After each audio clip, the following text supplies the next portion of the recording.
ఈ రెండవ పునరుద్ధాన దినపు ఆరాధనలో మనందరినీ ఈ విధంగా ఆయన సాక్షి బిడ్డలుగా, సాక్షి సమూహంగా సమకూర్చడమే కాకుండా చక్కటి ఆరాధన చేసుకునే కృపను మనకిచ్చారు. అలాగే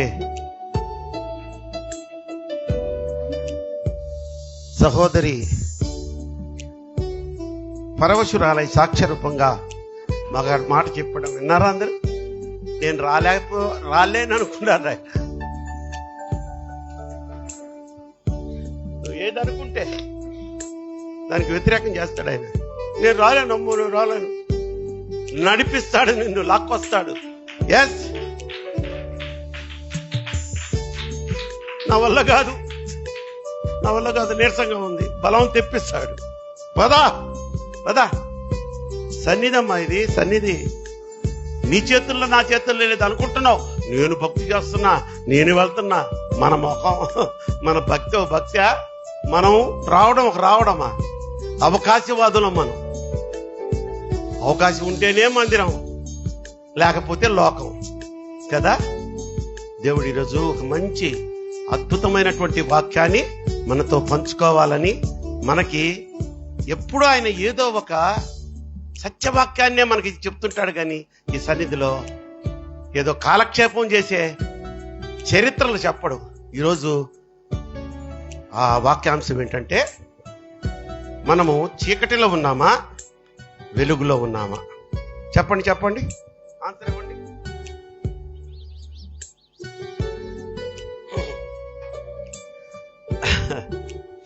మీరు చీకటిలో ఉన్నారా, వెలుగులో ఉన్నారా? అదే సరే, మీరు చెప్పలేరులే, మీకే కన్ఫ్యూజన్. మీరు అనుకుంటున్నారు అంటే, నేను అనుకుంటున్నాను నేను వెలుగులో ఉన్నాను కదా, వైట్ షర్ట్ వైట్ ప్యాంట్ వేసుకొచ్చాను, తలా మెరిసిపోతున్నాను, ఇదిగో ఫ్లడ్ లైట్స్ పెట్టారు నాకు, నేను వెలుగు అనుకుంటున్నా. దేవుడు ఇప్పుడు మనకి నేర్పించే పాఠము ద్వారా మనము చీకటిలో ఉన్నామా, వెలుగులో ఉన్నామా? చీకటి సంబంధులమై ఉన్నామా, వెలుగు సంబంధమై ఉన్నామా? వెలుగు ఎవరు? యోహాను సువార్త 12వ అధ్యాయము 46వ వాక్యాన్ని చదువుకొని ఈ వాక్యాన్ని మనం ప్రారంభించుకుందాం. యోహాను సువార్త 12వ అధ్యాయము 46వ వాక్యం. నా యందు విశ్వాసముంచు ప్రతివాడు చీకటిలో నిలిచి ఉండకుండునట్లు నేను ఈ లోకమునకు వెలుగుగా. కొట్టు చప్పట్లు గట్టిగా. యేసయ్య వెలుగు. మళ్ళీ మొదటి నుంచి చదువుతల్లి. నాయందు విశ్వాసముంచు ప్రతివాడు చీకటిలో ఉండకుండానట్లు, అంటే విశ్వాసం ఉంచుతున్నాం, బాప్తిసం తీసుకుంటున్నాం, బలలో చేయబెడుతున్నాం, చాలా భక్తి చేస్తున్నాం, ముసుగులు కూడా వేస్తున్నాం. చిన్న వయసులో నేను విశ్వాసిని, నేను భక్తి పరురాలు అనుకుంటున్నావు. కానీ మీరు చీకటిలో ఉండుకుంటున్నట్లు నేను వెలుగు, ఈ లోకానికంట వెలుగుగా వచ్చి ఉన్నాను అంటున్నాడు. దేవునికి స్తోత్రం. యేసయ్య రావడానికి కారణం ఏంటమ్మా? అసలు చాలా కారణాలు ఉన్నాయి. ఫస్ట్ మనం ఏమంటాం? యేసయ్య ఈ లోకానికి ఎందుకు వచ్చాడు అంటే, నశించిపోయిన దానిని వెతకి రక్షించుటకు ఆయన నరావతారుడుగా ఈ భూలోకంలోకి వచ్చాడు కదా. ఇదే కదా మనం చెప్తాం. తర్వాత పాప శాపములో మునిగిపోయి నశించిపోయి పరలోకం అనే మాట కూడా పలకడానికి అసలు అర్హత లేకుండా తయారైపోయిన మనకు పరలోకం ఇచ్చేదానికి వచ్చాడు అంటాం. కానీ ఈరోజు చూసారా, కొత్త కోణం చూపిస్తున్నాడు. విశ్వాసులైన మీరు చీకటిలో ఉండకుండునట్లు నేను ఈ లోకానికి వెలుగుగా వచ్చానంటున్నాడు ప్రభు వారు.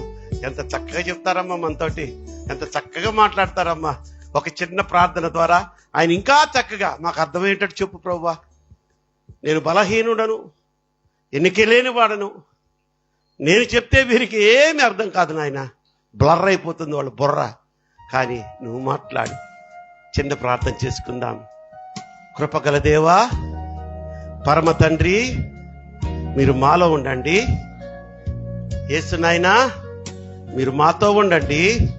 పరిశుద్ధాత్మ దేవుడా, ఈ వాక్య పరిచర్యను మీరే యేసు నామములో జరిగించమని వేడుకొనుచున్నాను పరమ తండ్రి, ఆమేన్.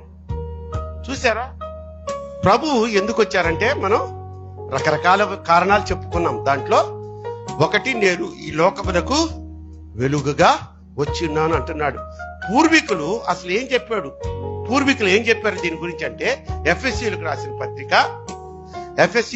పత్రిక 5వ అధ్యాయము 8వ వాక్యం. చాలా జాగ్రత్తగా వినాలమ్మా. ఒక్క క్షణమైన మీరు ఏదో ఆలోచనలోకి వెళ్ళిపోయారనుకో మంచి మంచి మర్మాన్ని మీరు మిస్ అయిపోతారు. కనుక ఎఫెసీ రాసిన పత్రిక 5వ అధ్యాయం 8వ వాక్యం. మరొకసారి, మీరు పూర్వమందు, ఎవరు మీరంటే ఎవరు? మనం అందరం పూర్వమందు చీకటై ఉన్నామంట. ఇప్పుడైతే ప్రభువునందు వెలుగై ఉన్నాము. మన పూర్వీకులు అంటే యేసుక్రీస్తు ప్రభువారు రాకముందు, పాత నిబంధన కాలము, పాప క్షమాపణ లేకముందు, రక్షణ లేకముందు, ఈ బాప్తీసాలనే తెలియకముందు మనం అంటే ఎక్కడున్నామంట? చీకట్లో ఉన్నాం. కానీ ఇప్పుడైతే మీరు ప్రభువునందు వెలుగై ఉన్నారు. దేవునికి స్తోత్రం చెప్తాం.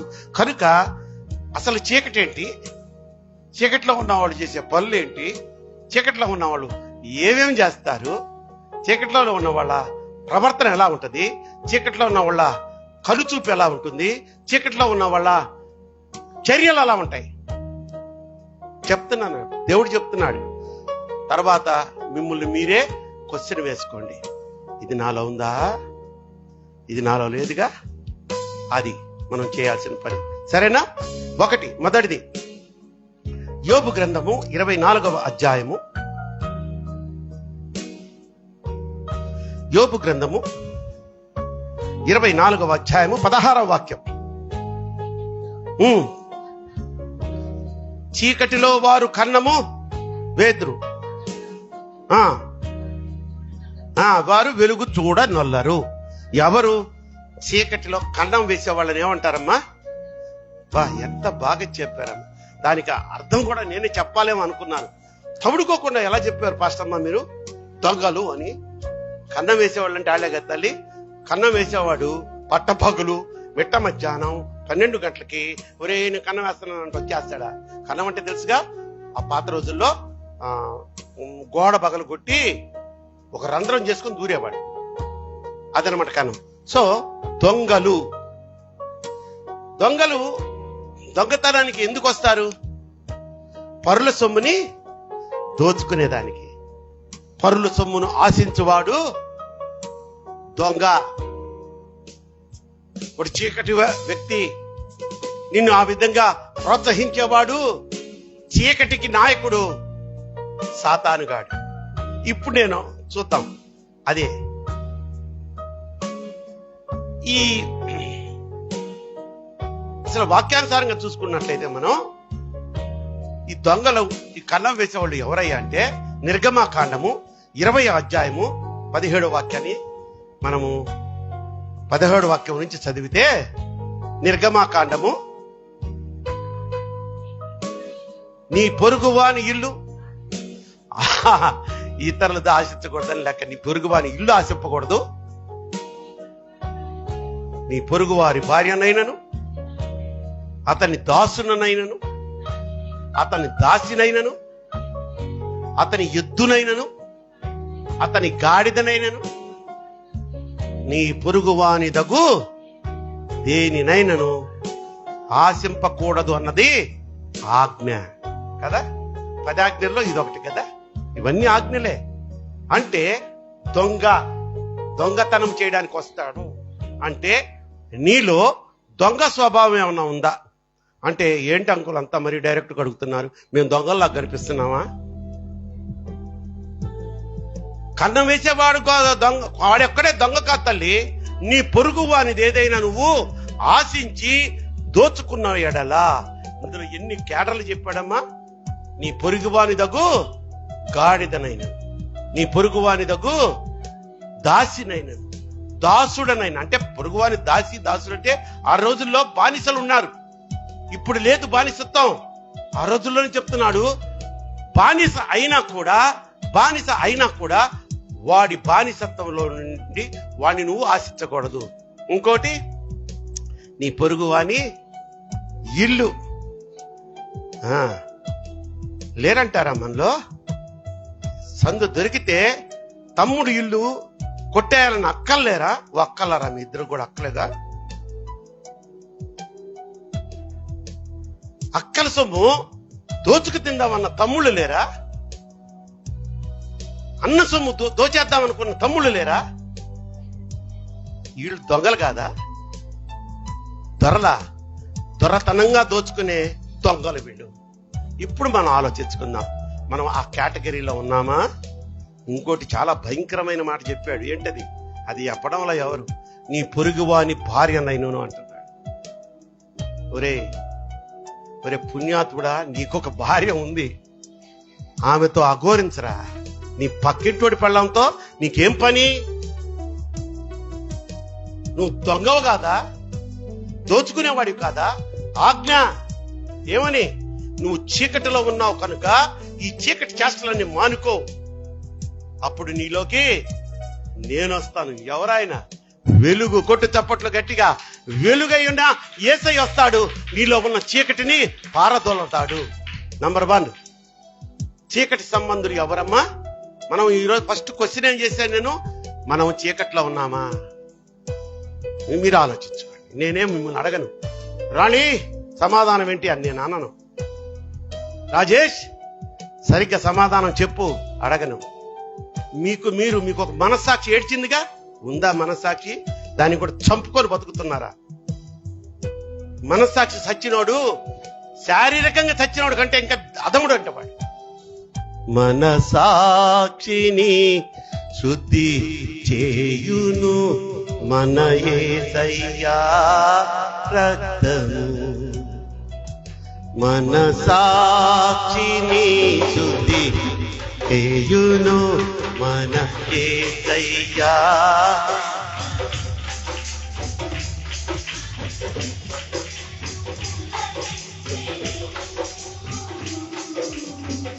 సంహారమునే తప్పించెను మన శిక్షను యేసయ్యా. సంహారమునే యేసు రక్తము, యేసు రక్తము.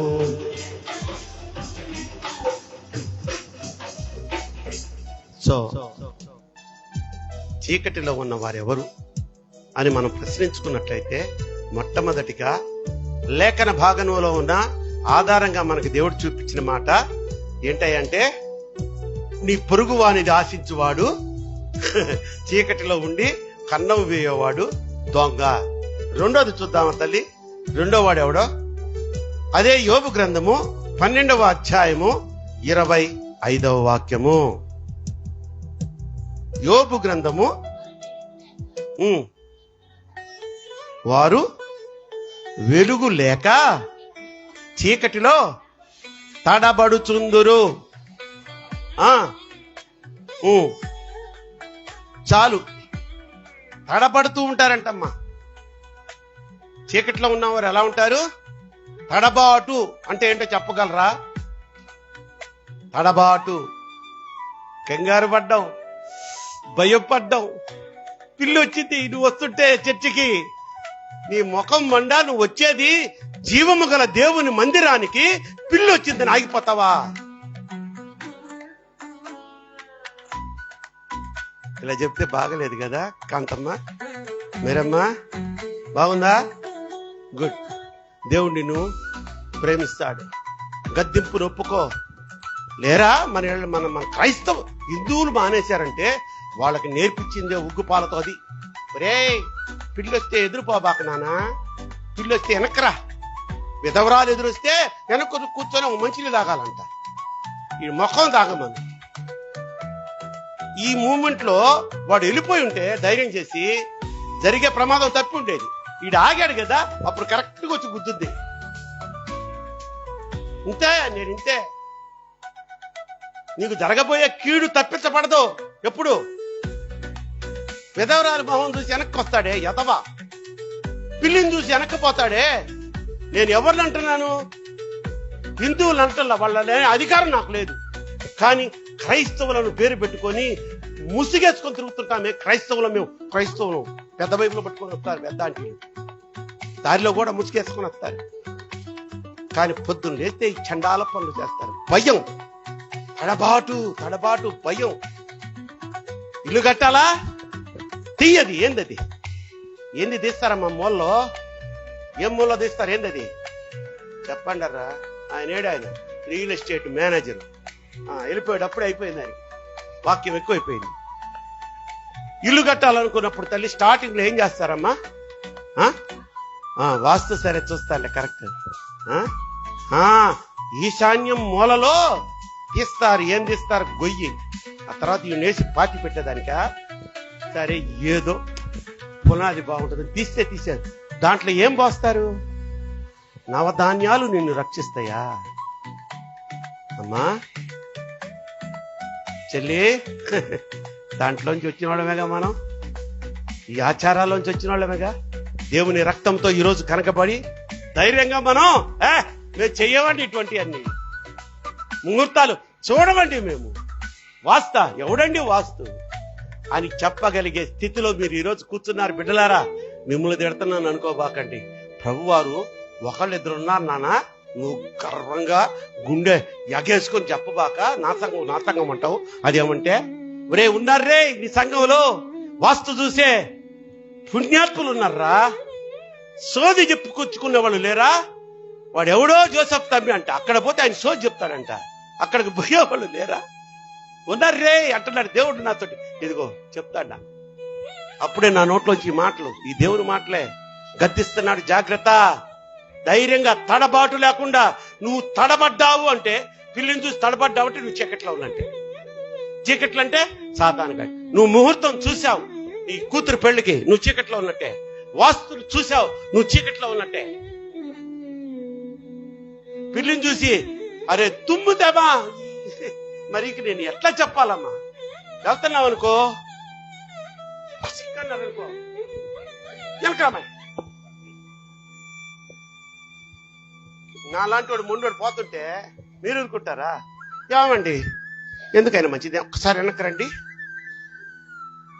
మేము వెనక్కి పోతే ముందు పాపం ఎక్కడో అలుగుద్దేమని, ఆ పసిగాయం గాయపడుద్దేమోనని. సరే నిజం తల్లి, నిజం కాదా? తుమ్మితే ఏముందో, వాడికి ముక్కులోకి ఏగబోయో, వాడికి డస్ట్ ఎలర్జీ ఉండో ఖచ్చితంగా తుమ్ముతాడో. పొద్దున్న లేస్తే తుమ్ముతానే ఉంటది ఇది ఎలర్జీ. మీకు కూడా ఉంది కదా ఎలర్జీలు, నాకు తెలుసు అండి. తుమ్మితే వెనక్కపోయేవాడు అంటే ప్రతి దానికి తడబడేవాడు చీకటిలో ఉన్న వ్యక్తి. రెండోది చెప్పా, ఫస్ట్ది ఎవడమ్మాడు? దొంగ. రెండోది తడబడేవాడు, ప్రతి దానికి భయపడేవాడు. ఇది చేస్తే ఏమైపోతుందో, అది చేస్తే ఏమైపోతుందో, భయం భయం భయం. నీ హృదయం అంతా భయంతో నిండిపోయి ఉన్నవాడు చీకటిలో ఉండే వ్యక్తి. వాడిని వెలుగులోకి రావడానికి నేను ఈ లోకానికి వెలుగై వచ్చి ఉన్నాను అంటున్నాడు దేవుడు. దేవునికి స్తోత్రం. మూడోదిగా చూసుకున్నట్లయితే, త్వరగా వెళ్ళిపోతున్నాను నేను. మూడోదిగా చూసుకున్నట్లయితే 1 యోహాను 2వ అధ్యాయము 9వ వాక్యాన్ని చదువుకుందామా? 1 యోహాను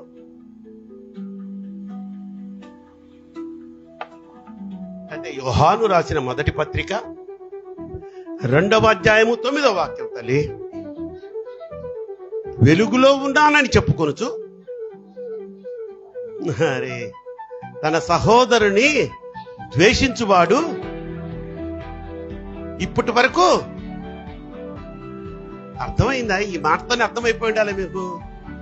నేను వెలుగులో ఉన్నాను అనుకుంటూ నీ సహోదరిని ద్వేషించవాడు ఇప్పటి వరకు చీకటిలోనే ఉన్నావురా నువ్వు. ఒరే నా బిడ్డ, నీకు ఎంత చెప్పంటావురా? నీకు పరలోకం రావాలని లేదా? అడుగుతున్నాడు ప్రభువారు. నేను పుట్టినప్పటి నుంచి మా అన్నయ్యని నేను ద్వేషించలేదండి అన్నవాడు లేచి వెళ్ళిపోండి ఇక్కడి నుంచి. మీకెందుకు వాక్యం? అంత మంచి తత్వం ఉన్నవాడు. నా తమ్ముడిని ఎప్పుడు నేను దూషించలేదండి. మేము బాయ్స్, మేమంతా బాయ్స్ కదా, మేము కొంచెం ప్రాబ్లం లేకుండా పాలిష్గా ఉంటాం. మీరున్నారే మా అక్కలు మా చెల్లెళ్ళు, మీ అక్కని ఎప్పుడు నువ్వు దూషించలేదా, ద్వేషించలేదా? మీ అక్క నిన్ను ద్వేషించలేదా? అర్థమైపోయిందిగా. వాళ్ళు ఎక్కడున్నారంట అమ్మా? చీకట్లో ఉన్నారంటే ఏ సంబంధి? సాతానుడి సంబంధులు ఎక్కడికి వెళ్తారు? పరలోకంకి వెళ్ళి హల్లెలూయా స్తుతి మహిమ యేసయ్యతో ఒళ్ళంతా నల్లగా చీకటి పెట్టుకొని పరలోకంలోకి వెళ్తావా నువ్వు? నీ చెల్లిని నువ్వు క్షమించలేవా? ఓ అక్క, చెల్లి అసలు ఎందుకు వస్తాయమ్మా ఇదేమన్నారమ్మా? ద్వేషింపకూడదు. ఆ ద్వేషాలు ఎందుకు వస్తాయి? అరే, ఒక తల్లి కడుపులో మనం పుట్టామే, మన అక్క. ఆ అక్క అంటే తల్లి తర్వాత తల్లి లాంటిది. ఆమె మీద ద్వేషం రావడం ఏంటి? చెల్లంటే అక్కలకి కూతురు లాంటిదంట, కూతురు లాంటిదంట. కూతుర్ని ద్వేషించడం అంటే ఏంటి? మీ ఇద్దరి సంగతి ఏంటి? ముసుగులు మరీ ముందుకు వచ్చేస్తున్నాయి నేను మాట్లాడే కొద్దీ.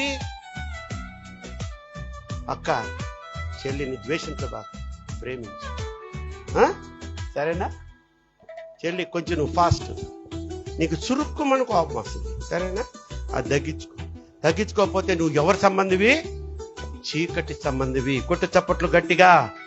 మనము రైల్వే క్రిస్టియన్ సమాజంలో ఉన్న బిడ్డలందరూ ఏ కులము లేదు, ఏ మతము లేదు, ఏ భేదాలు లేకుండా, అహంకారం అనేది అసలు లేకుండా, ఈ అహంకారం ఉంటేనే ద్వేషం పుట్టుతుంది. తెలుసా?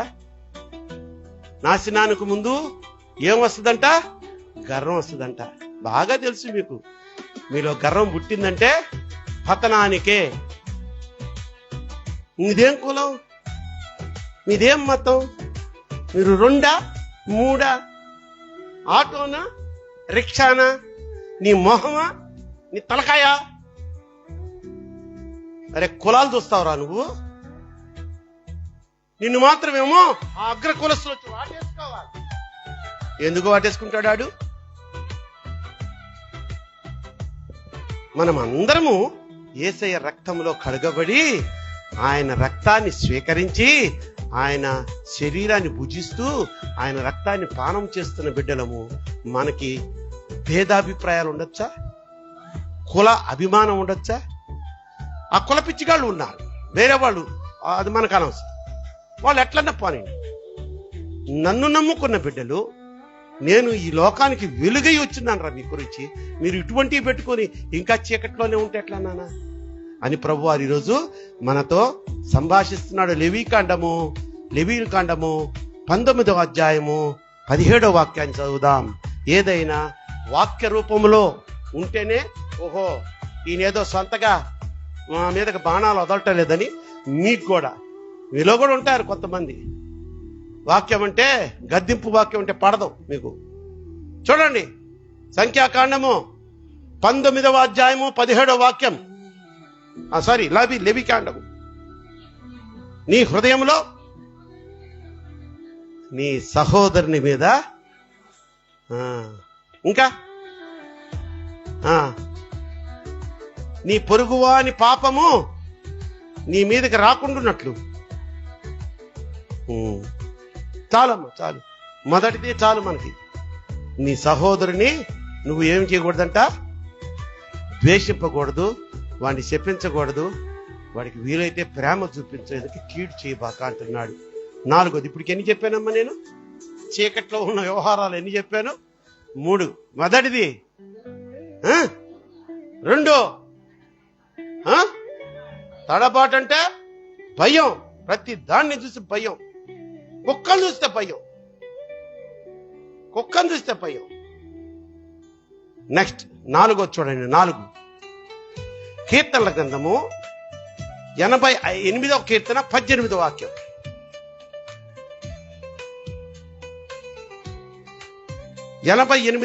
కీర్తన 18వ వాక్యం. నా ప్రియులను స్నేహితులను. అమ్మా, నీవు నాకు దూరముగా ఉంచి ఉన్నావు. చీకటియే, చూసారా, చీకటియే బంధువర్గం అయిందంట. ఈ చీకటి బంధువులు ఎవరయ్యా అంటే, మామూలు కూర్చొని ఉంటావు కదా నువ్వు, మందు కొడదామా, వాడు కరెక్ట్ అయిన చీకటి సంబంధి. ఇంకోటి వస్తాడు, సినిమాకు పోదామా. ఇంకోటి వస్తాడు, ప్యాకెట్ ఆడదామా. ఇంకా వస్తాడు, మామా స్టెల్లా కాలేజ్ వదిలే టైం అయిందిరా. మాంటెస్సరీ లేదు కదా, ఇంకో లేడీ కాలేజ్ చెప్పమ్మా.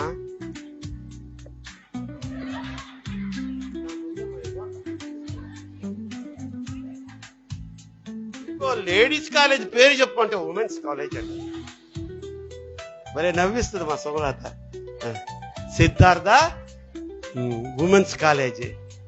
రే భలే ఉంటారా. వీడు చీకటి సంబంధి, చీకటి స్నేహితుడు. మా మగాళ్ళ గురించి చెప్పానని నవ్వుకుంటున్నారు కదా. మీరు వెళ్తున్నారు, ఒక్కళ్ళిద్దరు వెళ్ళరు, చాలా పద్ధతిగా నలుగురు పోతూ ఉంటారు. ఇట్లా పోతుంటారా లేదా? సరే, నాయన దింపుతాడు కదా నిన్ను, లేకపోతే అమ్మ. ఏంటి అనుమానం అంటున్నావేంటి? సరిగ్గా చెప్పు. మీ నాన్నగారు నిన్ను డ్రాప్ చేస్తారా లేదా? అది ఈ నలుగురు ముగ్గురు నడుచుకొని వెళ్తుంటారే పాపలో, మధ్యలో ఉన్న దాన్ని ఇట్ట పొడుస్తుంది ఒకటి.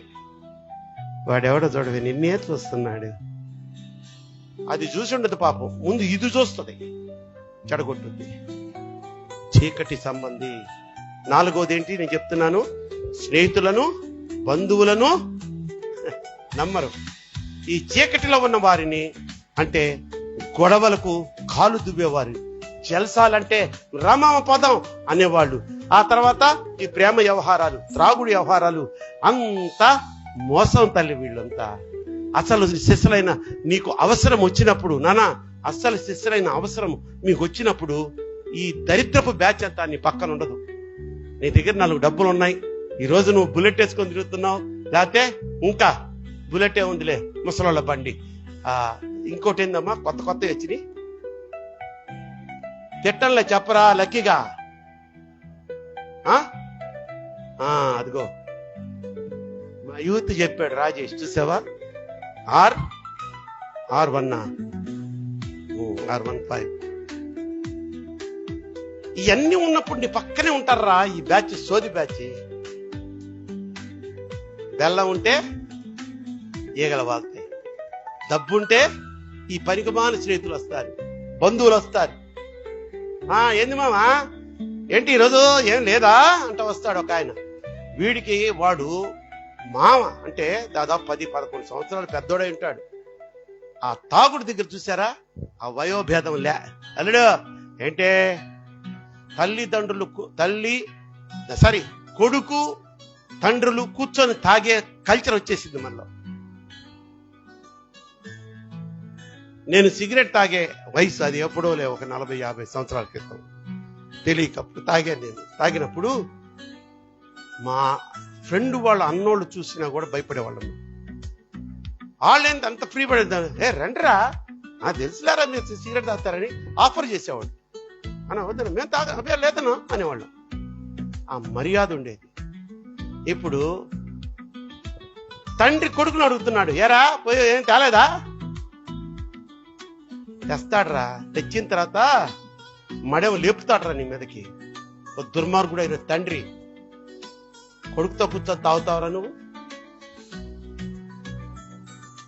చీకటిలో ఉన్నావు. నాలుగోది ఏంటి చెప్పండి? నాలుగోది చెప్పాలి మీరు. బంధువర్గము, స్నేహితులు, వాళ్ళు డూప్లికేట్ గాళ్ళని నువ్వు నమ్ముతావు. నిజమైన స్నేహితుడంట సామెతల గ్రంథము 17:17లో స్నేహితుడి గురించి ఎంత చక్కటి మాట రాసిందో చూడండి. నిజమైన స్నేహితుడు ఎవరయ్యా అంటే, కపట స్నేహితుడు ఏంటంటే దొంగ ముద్దులు పెడతాడంట. నువ్వే నా ప్రాణం మావా, నువ్వే నా ప్రాణమే, దొంగ ముద్దులు పెట్టుద్దంట. కపటమైన స్నేహితురాలు, కపటమైన స్నేహితుడు. నిజమైన స్నేహితుడు ఏం చేస్తాడు? సామెతలు 17:17 అమ్మా విడువక ప్రేమించును. నీ దగ్గర డబ్బులున్నా ప్రేమిస్తాడు, నీ దగ్గర టోటల్ లాస్ అయిపోయినా ప్రేమిస్తాడు. నిజమైన ప్రేమికుడు నీకు జబ్బు చేసినా ప్రేమిస్తాడు. యోబు నిజమైన స్నేహితులు 3 వచ్చి ప్రేమించారా? డబ్బులు ఉన్నప్పుడు బాగా తిన్నారు, దొప్పి తిన్నారు ఆయన దగ్గర. ఎందుకయ్యా ఇంకా గోక్కుంటా కూడా దేవుడు అంటున్నామని ఆయన అపహాస్యం చేశాడు. వాళ్ళు నిజమైన స్నేహితులు కాదు. నిజమైన స్నేహితులు ఎవరు తల్లి? చెప్పవే, నిజమైన స్నేహితులు ఉన్నారా నీకు? ఎవరన్నా? ఎవరు లేరా? అంతా నీ దగ్గర తినే బ్యాచే. రేపు నుంచి ఇంక ఫ్రెండ్స్తో కనిపించి చెప్తా నీకు. మీకు కూడా ఉన్నారయ్యా నిజమైన స్నేహితులు? ఉండరు, మాయిగాళ్లే మీకంత స్నేహితులు. ఈ వాక్యం విన్న తర్వాతైనా వదిలిపడాయి, మొత్తాన్ని వదిలేయి, యేసయ్యని పట్టుకో. నీ వాంఛలన్నీ తీరుస్తాడు. నువ్వు ఎంబీబీఎస్ చదవాలన్న వాంఛతో బైపీసీ తీసుకున్నావు కదా గ్రూపు, నిన్ను లేపుతాడు పైకి. అంతే అట్లాగే ఎప్పుడు ఆయనకి ఇష్టమైన బిడ్డలుగా నువ్వు చీకటి సంబంధిగా లేకుండా ఉన్నప్పుడు. శ్రీ కుమార్తెలారా, మీరు కూడా తల్లి, దేవుడు ఎందుకు చెప్తున్నాడంటే ఈ మాట? నా బిడ్డల్లో కొంతమంది తప్పిపోయి ఉన్నారు. వాళ్ళు ఈ వాక్యం విని మంచి మార్గంలోకి వస్తే నాకంటే సంతోషించే వాళ్ళు ఉంటారా? నా ప్రియకుమారుడని నన్ను ప్రేరేపించి నాకు ఈ వాక్యాన్ని నేర్పించి మీకు నేర్పిస్తున్నాడు. మీరు నమ్మితే దేవునికి ఒక మంచి స్తోత్రం చెప్పగలరా? హల్లెలూయా. అలా లీజర్గా కాదు, 2 చేతులు పైకెత్తి మంచిగా చెప్పగలరా? హల్లెలూయా. 5వది యోబు గ్రంథము 8వ అధ్యాయము 19వ అధ్యాయం 8వ వాక్యం.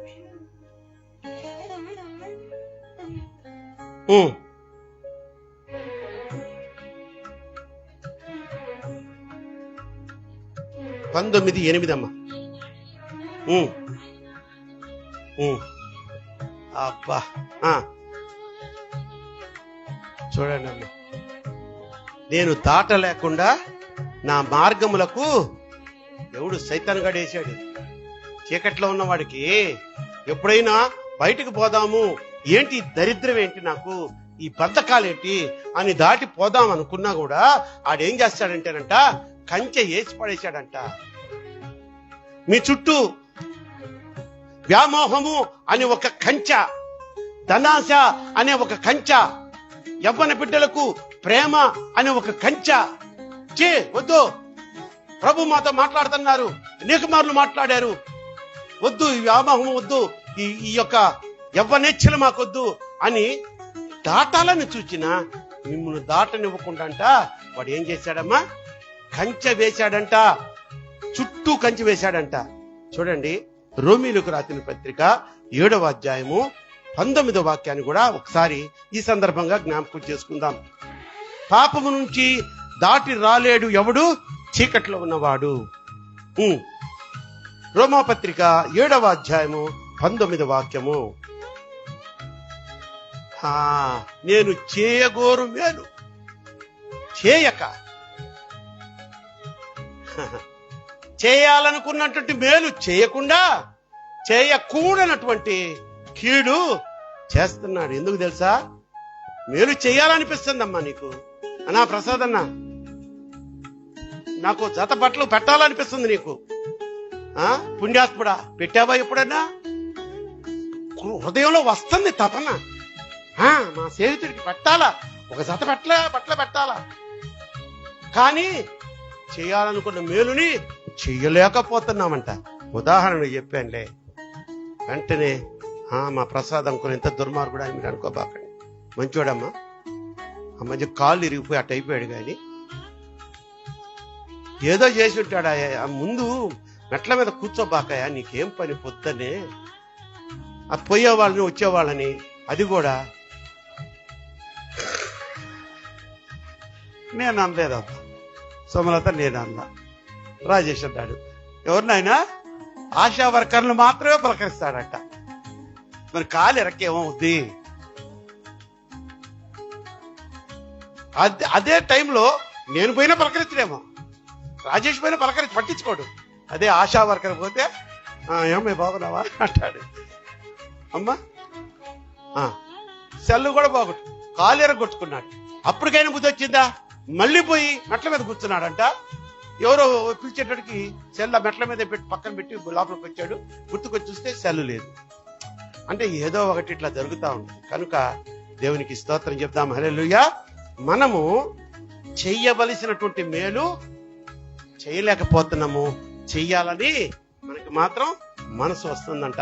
ఈ చేయకుండా ఏం చేశాడు? మనల్ని మన చుట్టూ కంచె వేశాడు. 5వ చీకటి.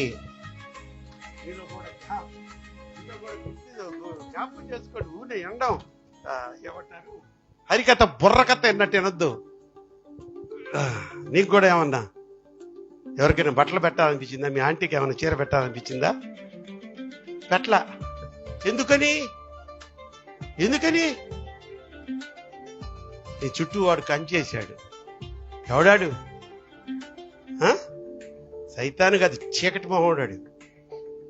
చీకటే నిన్ను మంచి పని చేయనీదు. నాది ఇప్పుడు 1000 రూపాయలు పెట్టి ఆంటీకి ఎక్కడ పియ్యరు పెడతాంలే, ఉంటే స్విగ్గీ ఆర్డర్ పెట్టుకొని కుమ్మొచ్చు కదా.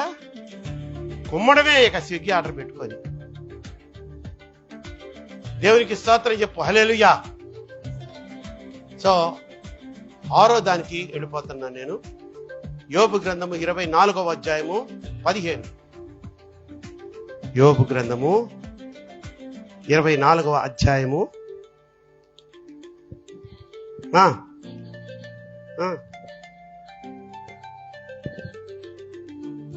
చదువు.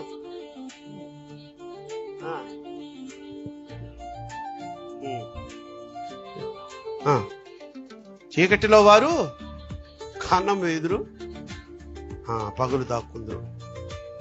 వ్యభిచారి మొదటి నుంచి చదువు. ఏ కన్నైనను నన్ను చూడదనుకొని ముఖమునకు ముసుగేసుకొని సంధ్య చీకటి కొరకు కనిపెట్టుతుందంట. ఎవరు? వ్యభిచారి. వ్యభిచారం చేసే వ్యక్తి చీకటిలోనే కొస ఎదురు చూస్తుందంట. పైపెచ్చు ముఖానికి ముఖం కూడా వేసుకుంటుందంట. అసలు వ్యభిచారం అంటే ఒకటి ఆ క్రియ కాదమ్మా, పాపం చేయాలనుకున్న వాడు పబ్లిక్ గా ఎవడు చేయడు. పాపక్రియలన్నీ చీకటి సంబంధమైనటువంటి క్రియలు చీకటిలోనే చేస్తారు. చూడండి, పాపం అనగా ఏది? పాపం అంటే వ్యభిచారమేనా? దొంగతనమేనా? వాడి దగ్గరికి వెళ్తావుగా, ఇంతలా బంగారపు కడి వేసుకొని ఉంటాడు, ఇంతింతలో చైన్లు వేసుకొని ఉంటాడు, ఇంత పెద్ద బొట్టు పెట్టుకొని ఉంటాడు. జాగ్రత్త, నీకే చెప్తున్నా నేను. జ్యోతిష్కుడు వాడి చేతిలో నీ చేపెడతావా? నీ బతుకు పెట్టినట్టే అక్కడ చీకటికి. జ్యోతిష్కం చెప్పించుకున్నా పాపమే కాదంటారా? ప్రియమైన ఎవరి బిడ్డలారా, మీరు ఎప్పుడైనా జ్యోతిష్కం చెప్పించుకున్నారా? నాన్న సోది చెప్పించుకున్నారా? సోది తెలియదు లేరా పాపం మీకు.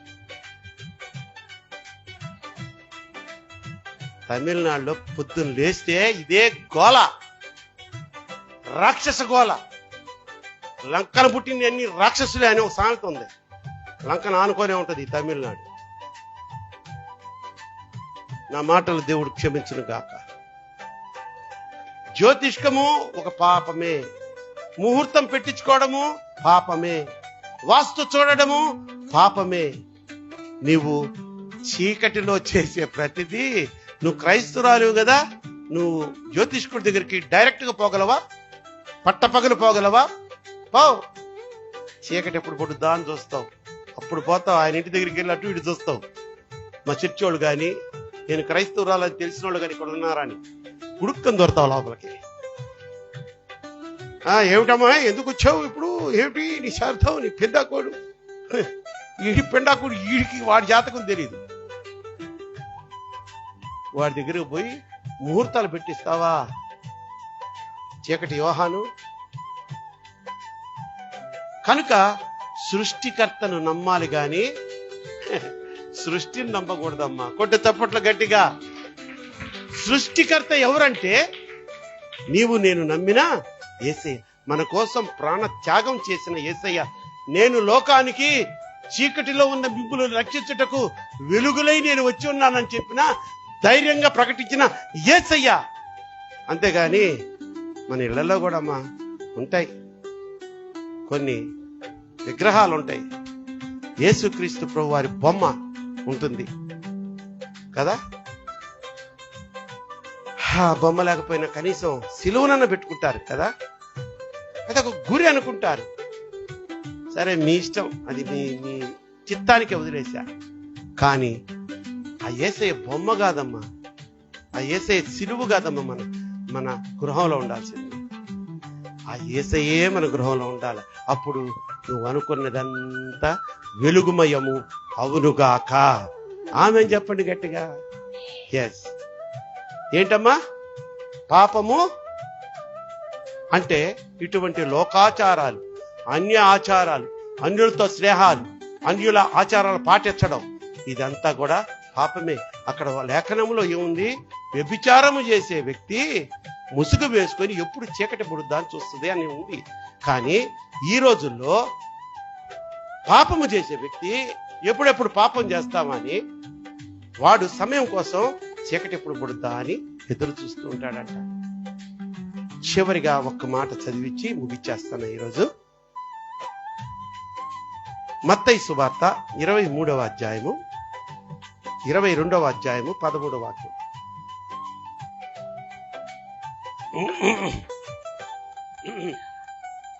అమ్మా, అంతట రాజు వీని కాళ్ళు చేతులు కట్టి దయ్యండి రాయండి, అక్కడ ఏడుపును పళ్ళు కొరుకుటయో ఉండును. ఏడుపు పళ్ళు కొరుకునే స్థలం ఏంటమ్మా? పాతాళం. చూడండి, మనము చనిపోతే నిత్య పాతాళానికి మనం పోకూడదు, నిత్య చీకటిలోకి మనం పోకూడదు, నిత్య వెలుగులోకి మనము ప్రవేశించాలి. ఆ నిత్య వెలుగులోకి మనము ప్రవేశించాలి అంటే మన పితరులు మనకి నేర్పించి పోయారే, వాళ్ళది అజ్ఞాన కాలమా. వాళ్ళకి క్షమాపణ ఉంది తెలుసా? ఎందుకంటే అది అజ్ఞాన కాలము అంటున్నాడు దేవుడు. వాళ్ళకి ఎంత సువిస్తారమైనటువంటి వాక్యము వివరించి చెప్పే దైవజనులు లేరు. అందుకని వారిని నేను చూసి చూడనట్టు పోయాను. ఇదే ప్రశ్న నా సొంత ఇంట్లో నా సహోదరి లేశారు. రక్షణ బాప్తీసం అనగా, సరే బాప్తీసం అనాలి, రక్షణ బాప్తీసం అన్నందుకు ఒక ఆమె నాకు ఫోన్ చేసి అడిగింది, రక్షణ బాప్తీసం అని ఎక్కడుంది బైబుల్లో అయ్యగారు అని. బాప్తీసం తీసుకుంటే వచ్చేది రక్షణే కదమ్మా, రక్షణ కొరకు బాప్తీసం. ఆ కొరకు నేను మిస్ చేసి ఒకేసారి రక్షణ బాప్తీసం అన్నానులే అన్నా. ఆహా అని పెట్టేసింది. అంత కీన్గా అబ్జర్వ్ చేస్తుంటారు, అంత కీన్గా వింటూ ఉంటారు. ఎక్కడ దొరుకుతాడా వీడు, ఎక్కడ నోరు జారుతాడని. నా తండ్రి ముంచుడు బాప్తీసం ఆయనకి తెలియదు, but he's a strong Lutheran Christian. ఆ రోజుల్లో ఈ ముంచుడు బాప్తీసం గురించినటువంటి ఇంత వివరణ లేదు. అప్పుడు పాస్టర్ గారికి అంత జ్ఞానం లేదు. జ్ఞానం అనకూడదు నేను, అంతగా వాళ్ళు ఇప్పుడు టెక్నాలజీని బట్టి ప్రతిదీ తెలుసుకోగలుగుతున్నారు. ప్రతిదీ మనకి తెలిసిపోతా ఉంది. 50 సంవత్సరాలు 60 సంవత్సరాల క్రితం పాస్టర్ గారికి ప్రకటన గ్రంథం చదువుతూ ఉంటే, అంత్య దినములలో 2 ప్రవక్తలు వచ్చి సువార్తను ప్రకటిస్తూ ఉంటారు. వాడు అంత్యక్రీస్తు వాళ్ళిద్దరిని చంపేస్తాడు. వారి దేహములు నడి రోడ్డులో పడి ఉండుట 3 రోజులు పడుంటాయి, ప్రపంచమంతా చూస్తారని ఉంది. 60 సంవత్సరాల క్రితం ఒక పాస్టర్ గారికి దీనికి వివరణ ఇవ్వగలడా? అప్పుడు సెల్ ఫోన్ ఉందా? 60 సంవత్సరాల క్రితం టీవీ ఉందా? ఏముంది? మహా అయితే రేడియో. ఇక్కడ లేఖనంలో ఏముంది? చూస్తుంది, ప్రపంచమంతా చూస్తుంది. ఇప్పుడు మాకు అర్థం అవుతుంది. ఎలా చూస్తారమ్మా ఇప్పుడు? క్షణాల్లో ఈ మధ్య వాతావరణానికి సైరన్లు కూడా వస్తున్నాయంటగా. నీకుంది కదా సైరన్? అదే ఆ రోజు మనం కారులో వెళ్తుంటే ఉయ్ ఉయ్ ఉయ్ అనింది. ఏందో నాకేదో అనుకున్నా, అదే వాతావరణం అలర్ట్ సైరన్.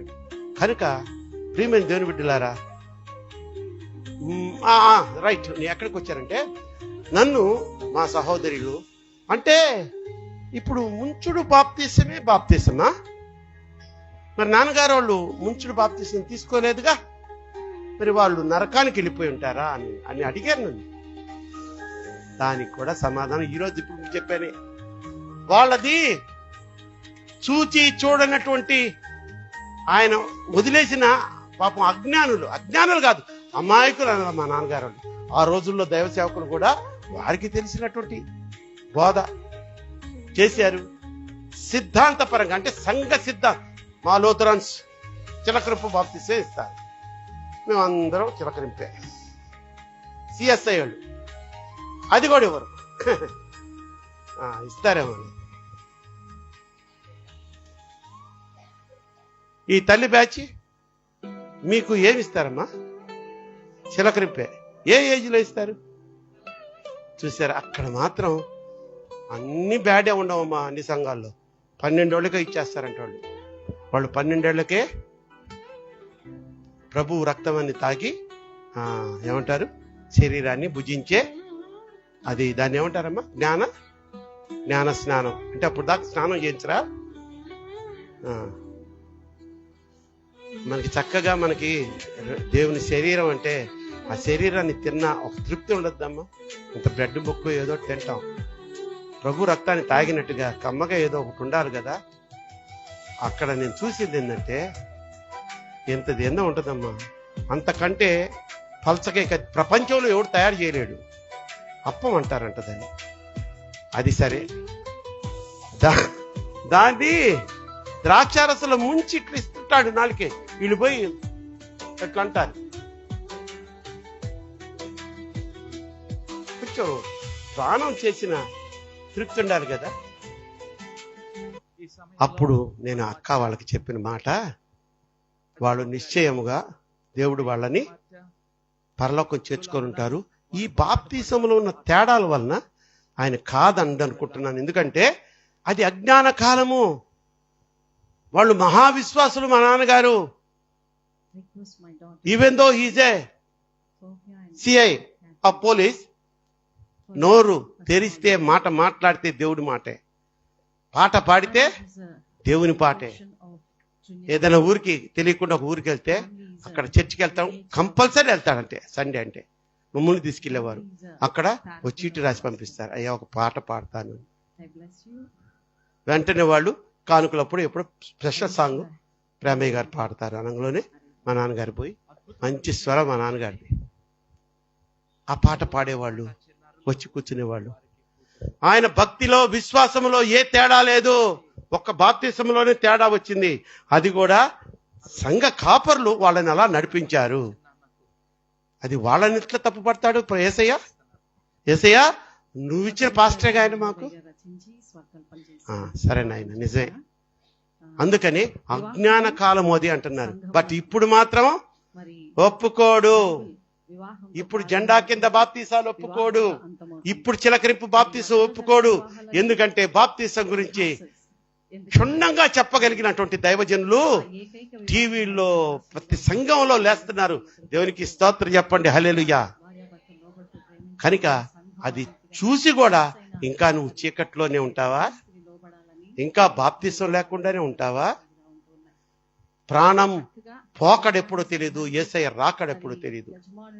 ఈ రెండు మాత్రం జరగడం ఖాయం. యేసయ్య రాకడకు ముందే పోయావా తృప్తితో, పాతాళానికి వెళ్ళే స్థితిలో మనం వెళ్ళకూడదు. పాతాళానికి వెళ్ళే స్థితి అంటే నువ్వు చీకటిలో ఉన్నావు. హెబ్రీయులకు రాసిన పత్రిక 9వ అధ్యాయము 27వ వాక్యాన్ని చదవండి.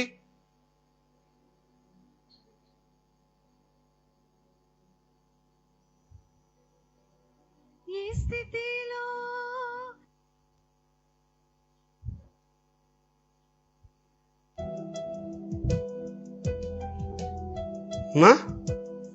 హెబ్రీ 9:27 మనుషులు ఒక్కసారే మృతి పొందాలి గాని ఆ తర్వాత తీర్పు జరుగుద్ది తల్లి. ఒక్కసారే మృతి పొందాలి. మన సహోదరుల సిద్ధాంతం ఏం తెలుసా? 7 జన్మలు ఉంటాయంట. 7 జన్మలు. మనకు కూడా యేసయ్య ఛాన్స్ ఇస్తే అంత బాగుండు కదా. ఈ జన్మలో చేయాల్సిన పాపం అంతా చేసి జురుకోవాల్సిన పాపం అంతా జురుకొని నెక్స్ట్ జన్మలో యేసయ్య నేను పరిశుద్ధుడిగా జీవిస్తా.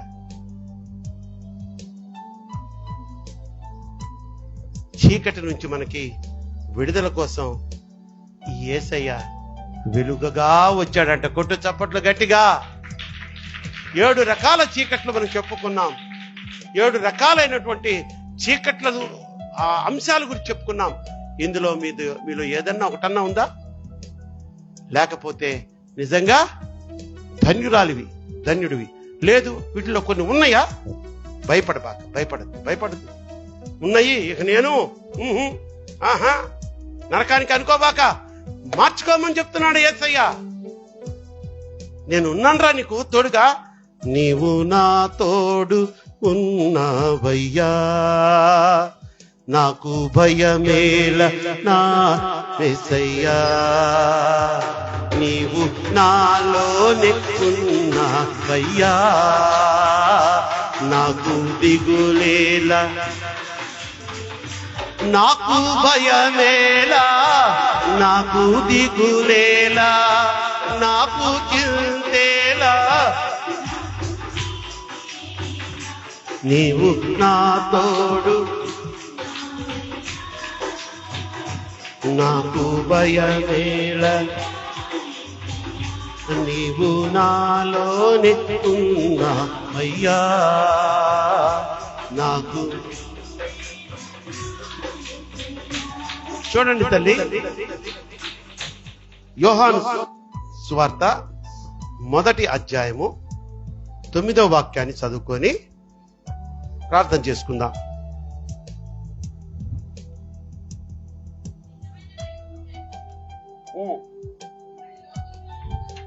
నిజమైన వెలుగు ఉండెను, అది లోకములోనికి వచ్చుచు ప్రతి మనిషిని, దేవునికి స్తోత్రం, నిజమైన వెలుగు ఉండెను. ఎవరు ఆ వెలుగు? యేసయ్యే ఆ వెలుగు. ఆ వెలుగు లోకములోనికి వచ్చుచు ప్రతి మనిషిని వెలిగించుచూ ఉండెను. నువ్వు వెలిగింపబడాలి.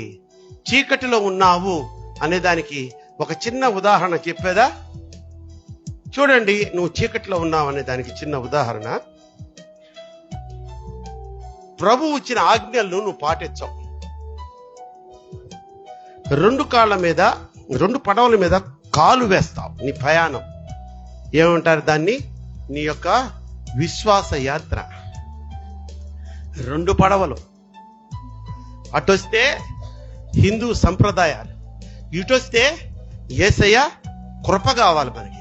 యేసయ్య కేవలం కృప, కనికరము, సంతోషము, సమాధానము, గుప్పెడు ధనం కోసం యేసయ్య కావాలి. పాటించేదంతా అన్య ఆచారాలు. ఇంత వయసు వచ్చింది, ఇన్ని సంవత్సరాల నుంచి వాక్యం వింటున్నావు, కనీసం నువ్వు ఇప్పుడు కూడా బాప్తిసం పొందలేదంటే ఏమనుకోవాలి తల్లి?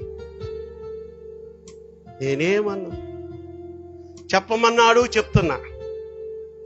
ఇమ్మంటే ఇస్తా. దాంట్లో నిలబడతావా? అది కూడా నీ చిత్తమే.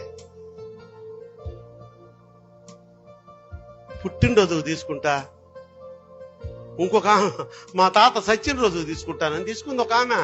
మామూలు లేరు మన సంఘంలో. మా తాత పుట్టినరోజుకో, నాయనమ్మ పుట్టినరోజుకో, మా అమ్మ బర్త్డేకో, లేకపోతే ఈమె పుట్టినరోజుకో తీసుకోవచ్చుగా. మా తాతయ్య చచ్చిపోయిన రోజు అంకులు అంటుంది. ఏదో ఒకట్లే తల్లి, నువ్వు రక్షింపబడడం నాకు కావాలి. బాప్తిసం ఇచ్చేసా. భలే భలే క్యారెక్టర్స్ ఉంటాయమ్మా చర్చ అన్నాక. చాలా మందిని చూసి నవ్వుకుంటా ఉండొచ్చు, చాలా మందిని చూసి సంతోషంగా ఉండొచ్చు, చాలా మందిని చూస్తే గుండెలు పిండే బాధ నాకు కసక్కని గుండె లోపల చేయి పెట్టి పిసికినట్టే నాకు బాగు బాధ. మీకు చెప్తుంటే కామెడీగా ఉంటది, బ్రహ్మానందం చూసినట్టుందేమో నన్ను చూస్తుంటే. But this is real heart feeling నాది, తెలుసా మీకు? అటువంటి భయంకరమైనటువంటి బాధ పెట్టే సంఘస్థులు మన సంఘంలో కూడా ఉన్నారు. ఈరోజు ఎన్ని చెప్పుకున్నామో మనం చీకట్లో? బాగా మీరు వినుంటే చెప్పండి, నేనేం అందించను.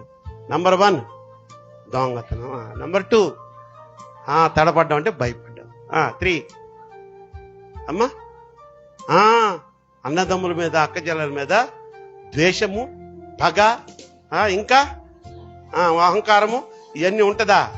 ఉండరు. చదువు ఇంకా ఎన్ని అయినాయి? 3 అయినాయా? 4ది ఏంటి? బంధువర్గాల్ని నమ్మవు, స్నేహితులు నమ్మవు, దుర్మార్గులైన వాడిని, మందు బ్యాచోడిని, బ్లేడ్ బ్యాచోడిని, రే వాడు నన్ను చూసి ఇట్లా ఉరివాడురా, వాడు వేసేద్దామా, పదమ్మామా అంటాడు వీడు చెరిగాడు. వాడు మామూలుడు కాదాడు, నిన్ను చూసి ఉరుతాడారా వాడు. నేనుండగా, చెర్రి అని నేను ఉండగా నా స్నేహితుడిని ఇలా చూస్తాడా? పదమామా అని తీసుకుని వెళ్ళి ఏదో కర్రలో తీసుకుని దెబ్బి బాదుతారు. వీళ్ళకి పాపం నిజంగా బాధాలనే ఉద్దేశం ఉంటుంది. తగలరాని చోట ఒకటి చేస్తే తగిలి పెద్ద కేసు. వాళ్ళని నమ్ముతారంట చీకట్లో ఉన్న వాళ్ళు. ఇంకా 5 నీకు రావాలని ఉంటది, చీకటిని దాటుకొని రావాలని ఉంటది. బట్ నీ చుట్టూ ఆ చీకటి అనేది కంచె వేసే ఉంటాడు. ఆ కంచెని దాటుకొని నువ్వు రాలేవు. నావా సిగరెట్ మానేయాలని ఉంది, సీరియల్ చూడకూడదు అని ఉంది, పంది మాంసం తినాలని ఉంది, తినకుండా ఆగలుగుతున్నావా? అకార్డింగ్ టు బైబిల్ తెలియనప్పుడు నేను కూడా తిన్నా, తెలియనప్పుడు ఎప్పుడో మనం కొన్ని ఉన్నాయి. అదంతా పాత నిబంధన గ్రంథాలను కొట్టేస్తున్నారు ఈ మధ్య. మా పాత నిబంధన గ్రంథం ఏంటో తెలుసా? నూతన నిబంధనకు ఒక ఛాయ, అంటే నీడ లాంటిది. దాంట్లో ఏది మీరు తీసేయొద్దు.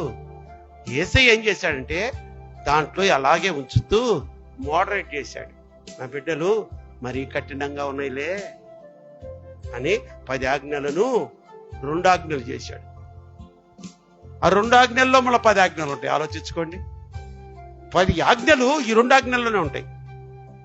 అలాంటి దేవుణ్ణి మనం ఆనందంగా సంతోషంగా ఆరాధిస్తాం. తలలు వంచండి, తలలు వంచండి, ఒప్పుకోండి. 6వదిగా చూచినట్లయితే పాపం పాపం పాపం వ్యభిచారం అనే పాపం అన్నాడు. కానీ అక్కడ వ్యభిచారంతో సమానమైన పాపములు మనం చేస్తున్నాం. వాస్తు చూడడం కూడా పాపమే. జ్యోతిష్కుడి దగ్గరికి వెళ్ళి నీ భవిష్యత్తు గురించి చెప్పించుకోవడం పాపమే. తిథులు నక్షత్రాలు చూడడం పాపమే. పిల్లులు చూసి కుక్కలు చూసి భయపడడం పాపమే. ఇవన్నీ పాపాలే తల్లి. ధైర్యంగా జీవించండి అమ్మా, తల ఎత్తుకొని జీవించండి.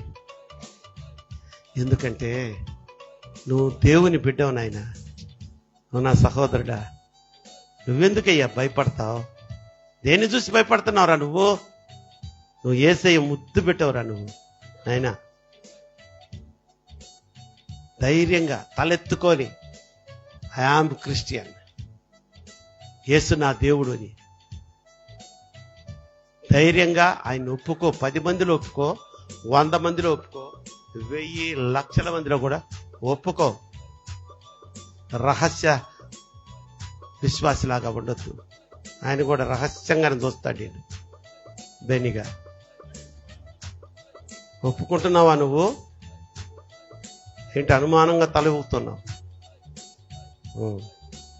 లేకపోతే నీ కాలేజీలో ఏమన్నా మేము చౌదరీస్ అంటున్నావా?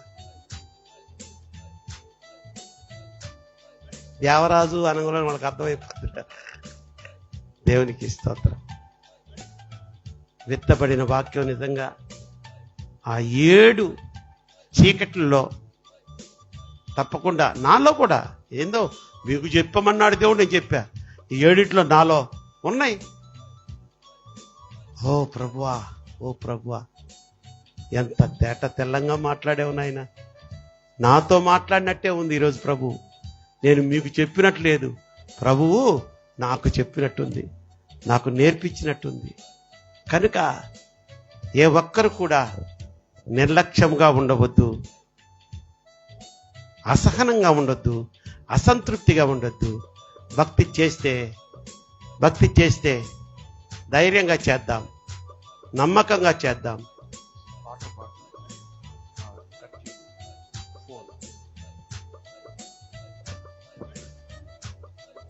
ప్రార్థన చేయండి. చివరిలోకి వచ్చేసాం, ముగింపులోకి వచ్చేసాం. మౌనంగా ఉండొద్దు ఎవ్వరు.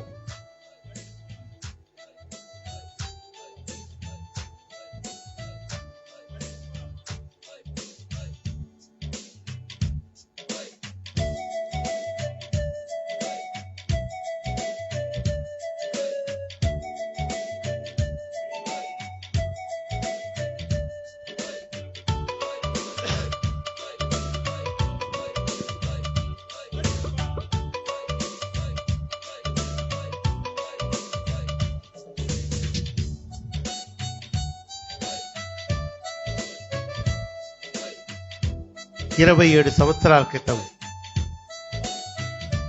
టోటల్ చీకటిలో ఉన్న వ్యక్తిని నేను.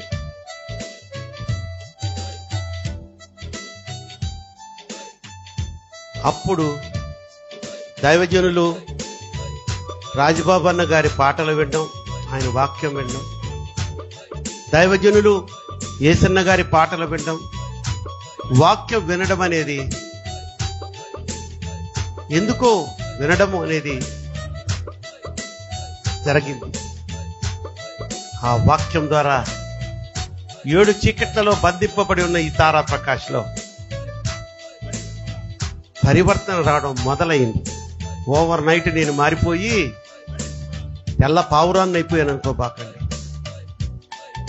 చాలా సంవత్సరాలు పట్టింది ఆ బంధకాల్లోంచి ఆ అలవాట్లు. అబ్బబ్బబ్బబ్బబ్బా, ఎంత గట్టిగా పట్టేస్తాడమ్మా సైతాన్ గాడు.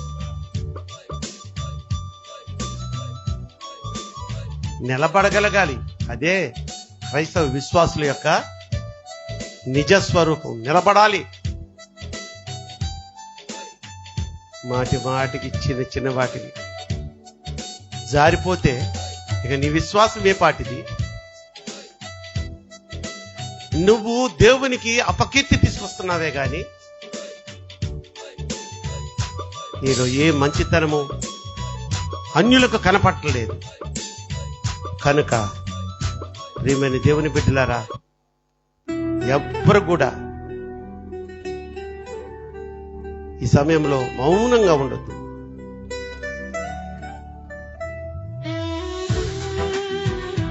కాపాడయ్యా, రక్షించయ్యా, మేలైన క్రైస్తవుడిగా నన్ను మార్చున్నాయి. నాలో ఉన్న చీకటిని తీసేయమ్మా. నాలో ఉన్న చీకటి తలంపులను నీ పరిశుద్ధ వెలుగుతో కాల్చివేయినాయి. నేను వెలుగుగానే ఉండాలి. లోకానికి మీరు వెలుగై ఉన్నట్లు నీ బిడ్డగా నేను కూడా వెలుగొందాలన్నా. ఇదిగో ఇప్పుడే నువ్వు అడిగినట్లయితే తప్పకుండా నీ చేయి విడవక ఎడబాయక అలా పట్టుకొని కాపాడతాడమ్మా.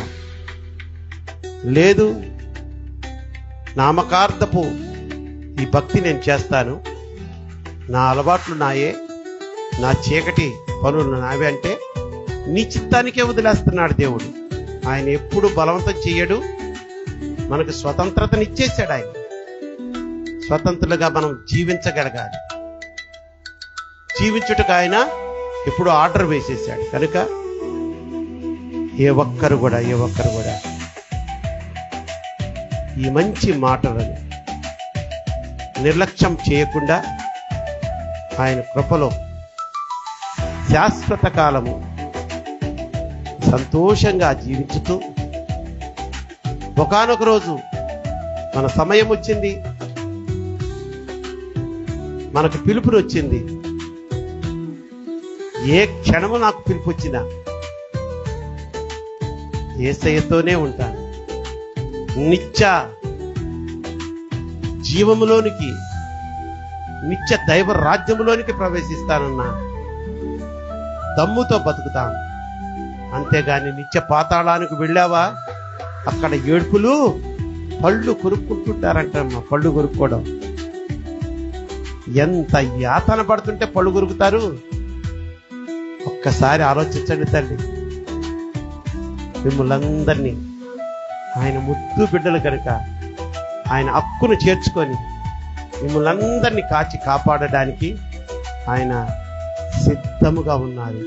అటువంటి కృప మనందరికీ దేవాది దేవుడు దయచేయునుగాక. అయ్యా, మరొక ఆదివారము మా అందరికీ ఒక మంచి వాక్యం, సత్యవాక్యాన్ని తెలియజేసినందుకు నీకు స్తోత్రాలు తెలియజేసుకుంటున్నాను. కృప చూపించండి నాయన, దయ చూపించండి నా ప్రభువా, కనికరము చూపించండి నాయన. మనుషులు కదా, ఇదిగో నీ ప్రియ బిడ్డలు, నువ్వంటే ఎంతో భయము భక్తి ఉన్న బిడ్డలు నాన్న. తండ్రి, డాడీ అని పిలుచుకునే స్వతంత్రతను మీరు మాకు ఇచ్చినందుకు స్తోత్రాలు. ఈ యొక్క సమయంలో నా రక్షకుడా, నా దేవుడా, నా తండ్రి, ఇప్పటి వరకు ఈ ఆరాధన జరిగించారు. తదనంతరము భూస్థాపిత కార్యక్రమం కూడా ఉండగా అందులో కూడా మమ్మల్ని నడిపించమని కోరుకుంటూ యేసు నామములో ఈ ప్రార్థన మీకు సమర్పించి ప్రతిమలాడి వేడుకుంటున్నాను నా పరమ తండ్రి. ఆమేన్. అందరికీ వందనాలు తల్లి. మంచిది. ఈ సమయంలో కృతజ్ఞత కానుకలు సమర్పించుకున్నటకు సిద్ధపడి వచ్చిన వారు ఎవరైనా ఉన్నట్లయితే దయచేసి త్వరగా ముందుకు రండి.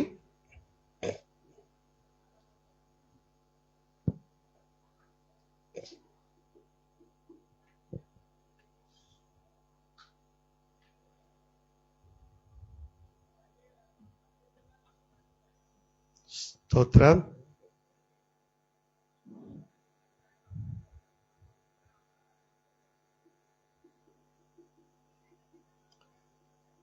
ప్రభువా స్తోత్రం నాయన.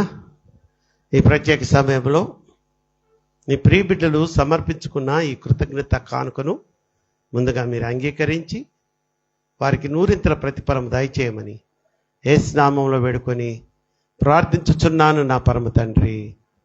ఆమేన్. పాట పాడుతూ ఉండగా సంఘ కానుకలు సమర్పించుకుందాం. అందరం కలిసి పాట పాడుతూ ఉండగా సంఘ కానుకలు సమర్పించుకుందాం.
మంచిది.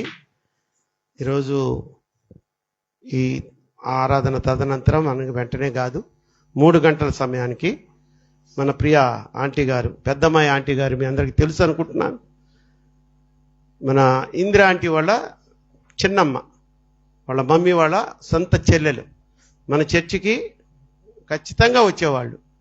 అనిల్ కూడా వాళ్ళ పెద్ద కుమారుడు వాళ్ళిద్దరు కలిసి వచ్చేవాళ్ళు. గడిచిన కొన్ని నెలలుగా ఆమె బాగా వీక్ అయిపోయి ఆటోలో కూడా రాలేని పరిస్థితుల్లో ఉన్నారు. ఏదోలే శారీరక బలహీనత అనుకుంటూ ఉన్నాం. మరి మొన్న నైటు, శుక్రవారం నైటు కొంచెం ఏదో ఆయాసం వచ్చిందట. ఎయిమ్స్ హాస్పిటల్ తీసుకెళ్లారు. వాళ్ళు ఏదో పెయిన్స్ వస్తున్నాయి, ఆమెకి పడిందంట బాత్రూంలో. ఏదో పెయిన్, ఏదైనా బోన్ ఫ్రాక్చర్ అయిందో ఏదో అనుకొని తీసుకెళ్తే వాళ్ళు ఏదో ఎక్స్రే తీసి నో లాస్ట్ స్టేజ్, లంగ్స్ అన్ని పాడైపోయినాయని చెప్పారంట. మరి అది ఆ ట్రీట్మెంట్ ఎప్పుడు జరగలేదు అని వాళ్ళు అడ్మిట్ కూడా చేసుకోలేదంట. ఏదేమైనా నిన్న మార్నింగ్ 8కి ఆంటీ గారు, పెద్దమ్మాయి ఆంటీ గారు ప్రభు సన్నిధికి చేరారు. మరి మెడ్రాస్ నుంచి వాళ్ళు కొంతమంది రావాల్సిన వాళ్ళు ఉన్నారు కనుక వారి ఇంటి దగ్గర దుర్గాపురంలో గులాబీ తోటలో వారు ఉంచారు, బాడీని ఉంచారు. మేమందరం వెళ్ళి నిన్నంతా ఉండి రాత్రి వచ్చాం. మన ప్రసాద్ కూడా అడ్రస్ కనుక్కొని అక్కడికి వచ్చి పలకరించారు. వారు మన సంఘ సభ్యురాలే ఆమె. ఎందుకంటే అంతకుముందు వారు ఎక్కడెక్కడికో పోయారు, మాకు తెలియదు. అది దేవుని సంకల్పం. చూడండి, ఈ చివరి దశలో ఈ సంఘానికి అంటుకట్టబడి ఉండాలన్న ఆయన చిత్తము మరి ఏమైనదో కానీ గడిచిన 4 సంవత్సరాల నుంచి ఆమె రెగ్యులర్గా వస్తూ ఉంది, రెగ్యులర్గా. మరి కనుక మన సంఘ సభ్యురాలు. నెక్స్ట్ మరి ఇందిరా ఆంటీ వాళ్ళకి చిన్నమ్మని వరుస కాదు కానీ చాలా ప్రేమ గల వ్యక్తి ఆమె, చాలా ప్రేమ గల వ్యక్తి. సహాయం అంటే ముందు దూకుద్ది. నిజమైన క్రైస్తవ ఆ ప్రేమ ఆమె కనపరుస్తుంది. ఇందిరా ఆంటీ వాళ్ళ మమ్మీకి ఏదన్నా ఆమె బతుకున్నప్పుడు సహాయం కావాలంటే వచ్చేసేది, అంతే. 4 రోజులైనా ఉండిపోయేది ఇక్కడ. అలా మా అక్కనే ఆమె కాదు, ఇంకెవరో తెలిసిన వాళ్ళు అనుకోండి వెళ్ళిపోయేవారు. అంత మంచి ఆంటీ గారు. మరి కోల్పోయిన కుటుంబీకులు బాధలో ఉన్నారు, ఇందిరా ఆంటీ బాధలో ఉన్నారు. అలాగే మనం కూడా, సంఘం కూడా, వి లాస్ట్ ఎ గుడ్ బిలీవర్. కనుక 3 గంటలకి ఆమెని పార్థివ దేహాన్ని, భౌతిక కాయాన్ని తీసుకొచ్చి ఒక అరగంట ఇక్కడ ప్రార్థన చేసి గొల్లపల్లికి తీసుకెళ్ళిపోతారు, గొల్లపూడికి. కనుక మీలో ఎవరైనా ఆమె చూడాలని ఆశ కలిగితే మరి తప్పకుండా వస్తారని నేను ఆశిస్తున్నాను. అందరూ లేచి నుంచోండి. చివరి ప్రార్థన, ముగింపు ప్రార్థనతో ఈ కార్యక్రమాన్ని ముగించుకుందాం.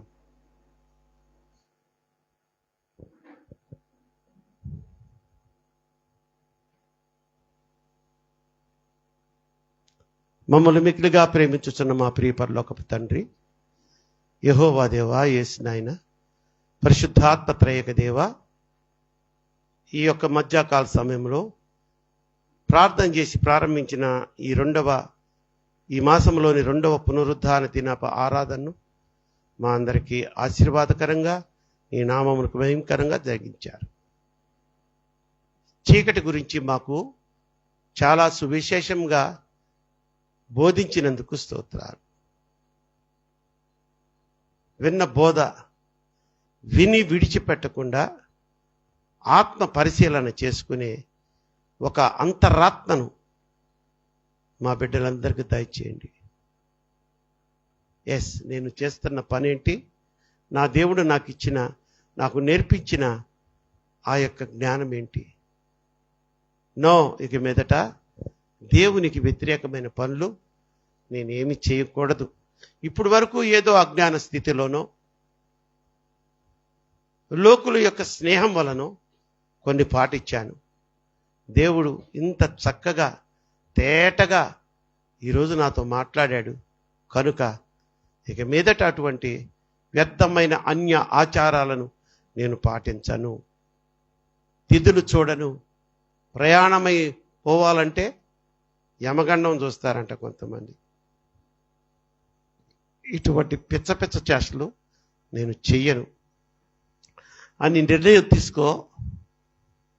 దేవుడు ఇప్పుడున్న స్థితి కంటే నిన్ను ఇంకా అభివృద్ధి పరచునుగాక. ప్రభువా, మీరు నాకు ఇచ్చారు కదా నాయన ఈ సంఘాన్ని, పని చేయి అన్నావు కదా, పని చేస్తున్నాను. నీ సేవకుడే కాదు, ఈ బిడ్డలకు కూడా సేవకుడే నాయన. వీళ్ళ పనివాడిని నా తండ్రి, మీ తరపున వీళ్ళకి పనిచేసి పెడుతున్న వాడిని. నాలో ఏమీ లేదు, ఏ ఘనత లేదు, ఏ హెచ్చింపు లేదు నా తండ్రి. నేను చాలా సామాన్యమైనటువంటి అల్ప విశ్వాసిని, అవిశ్వాసిని ఒకప్పుడు.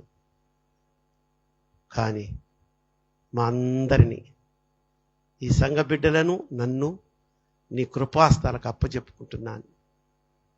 ఏనాడు మమ్మల్ని దాటిపోవద్దయ్యా. మా అతిక్రమములేనా నిన్ను నొప్పించి ఉంటే క్షమించయ్యా. ఇంకా బాగా నేర్పించు నాయన, మాకు ఇంకా బుద్ధి చెప్పు నాయన. అంతేగాని మా చెయ్యి విడవద్దయ్యా. ఈ బిడ్డల చెయ్యి విడవద్దు నాయన. దీనులైన బిడ్డలు నాయన, నువ్వంటేనే వారికి ఇష్టం.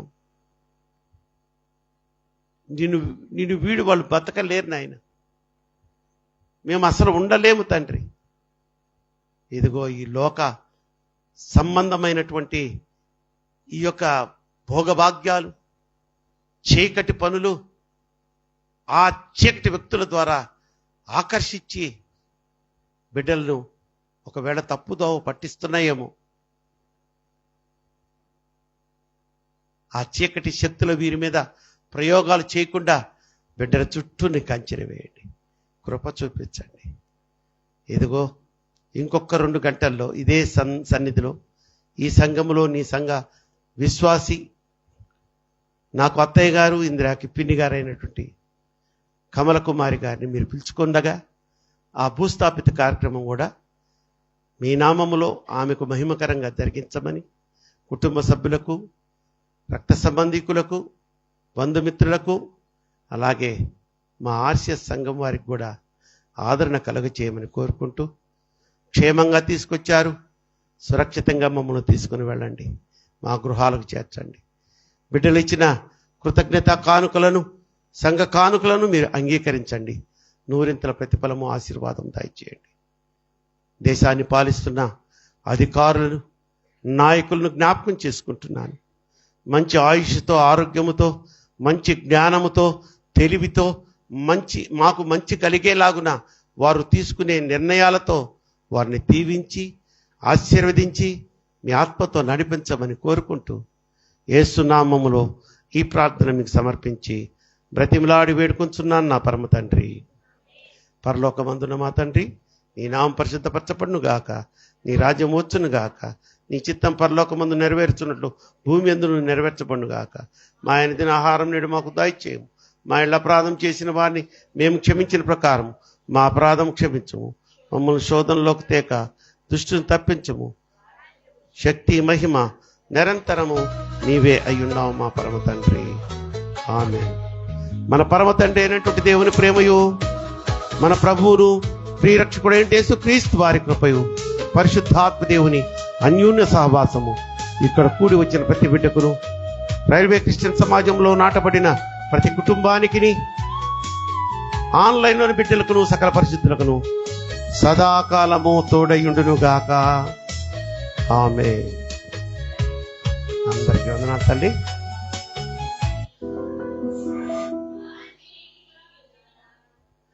హర్షింపచేయు నీశా ఆశతో నమ్మియున్నాము,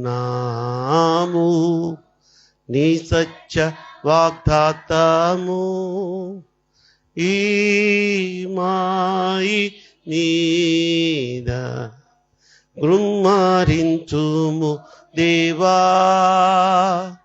క్రమ్మార ప్రేమ వర్ష కృమ్మరించు దేవా.